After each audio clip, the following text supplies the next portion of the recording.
You are watching part 2 of our conversation with Jeff Martin, CEO of the NIADA. To catch up on part 1, just click on this little card right here. It'll take you straight there. All right, let's get on with the show. Hello, everybody. Welcome to the Everyone Hates Car Salesman podcast. My name is... Don't interrupt me. Welcome. Don't. Hi, Shawn. That's what they want to hear. Why don't you say hello? Say hello. Everybody wants to hear you. Say hello. Hi, my name's Shawn. That's my friend and partner, Ina. Hi, that's me. What up? What up? So this is kind of new for people who have been listening to the podcast to kind of hear my voice over here. So yeah, you're gonna see me. Like I like my role in here. I'm kind of putting in the questions in the interview, kind of moderating everything. But like I just let the goat be the goat. Like You're mothering.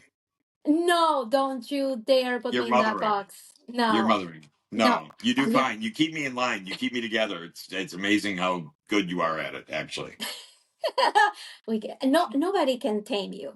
You're like the goat. No, but you know what? I will tell you this though.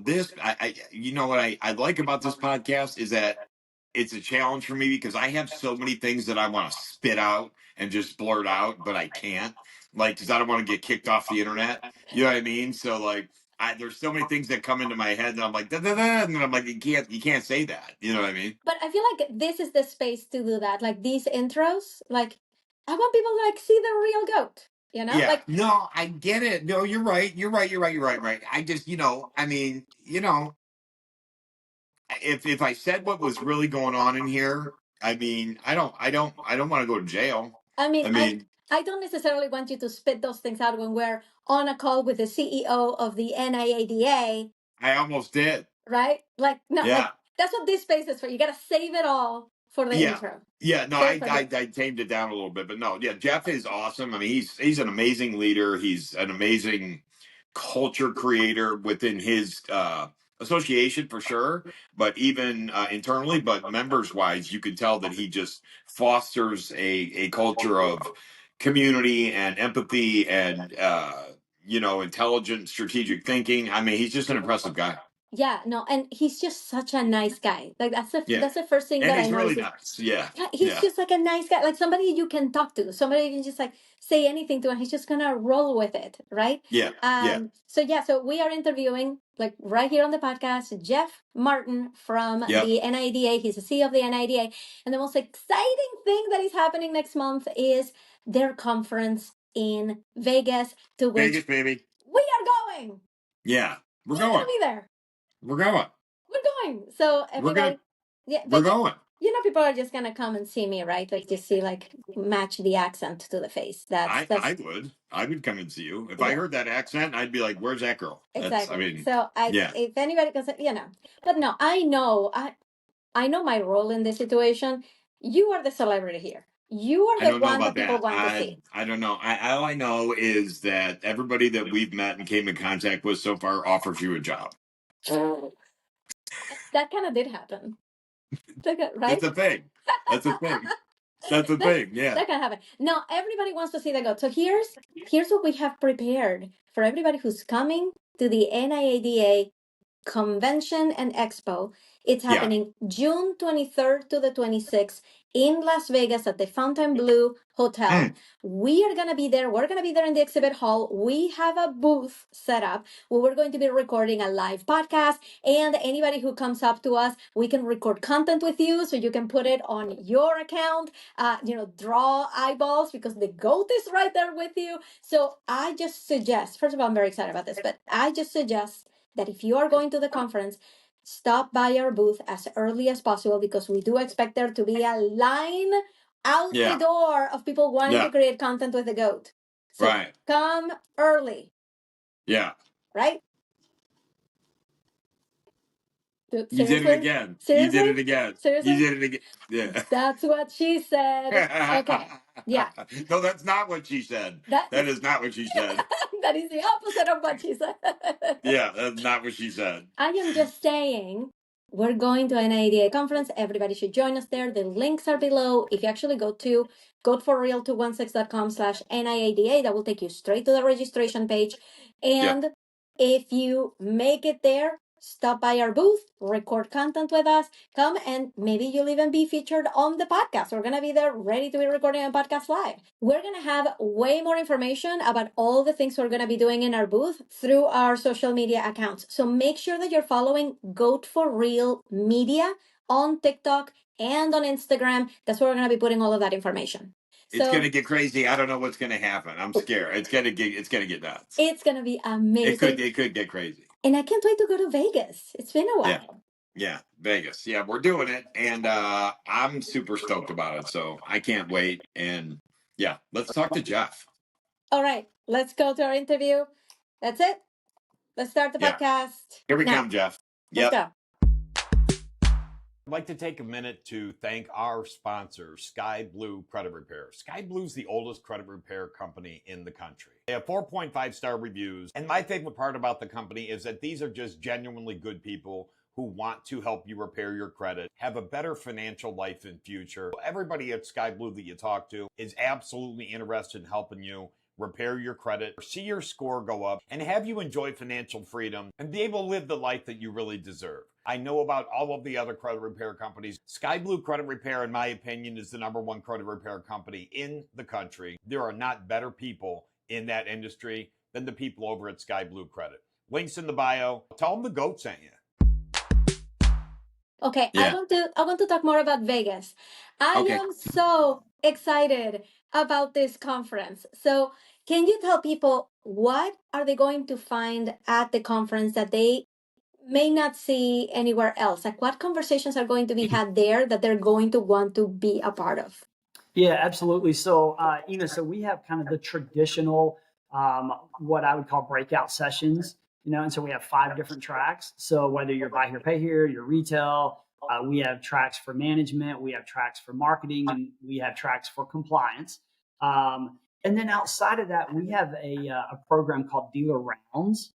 We have 15 different topics where you'll have about 10 to 12 dealers who will be in a round table. We have a moderator that is an actual dealer, and they'll moderate a conversation on a multitude of different topics. You get to select the table that you want to go sit at on the topic that you want to discuss.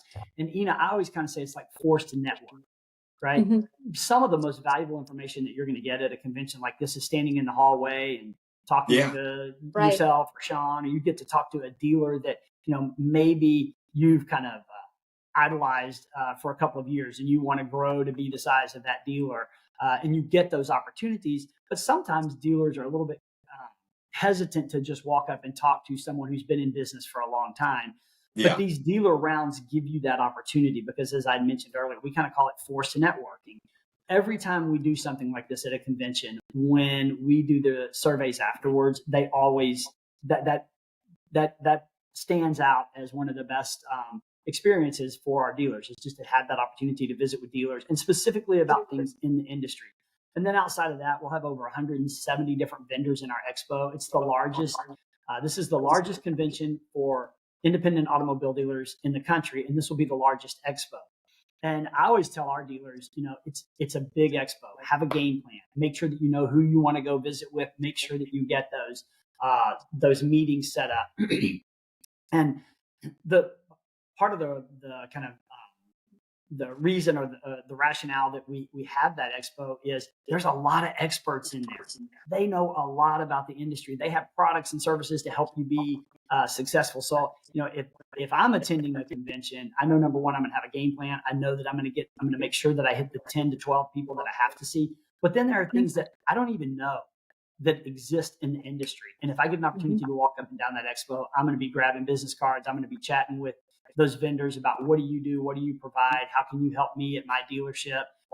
And so I would say those are the 3 kind of primary things that you're going to get out of this convention. Unbelievable amount of education, unbelievable opportunities to network, and then the chance to visit with vendors who offer products and services that you may not even know exist. Yeah.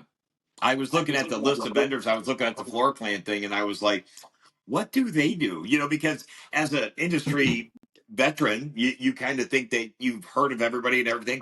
It's coming so fast now. Like I've never seen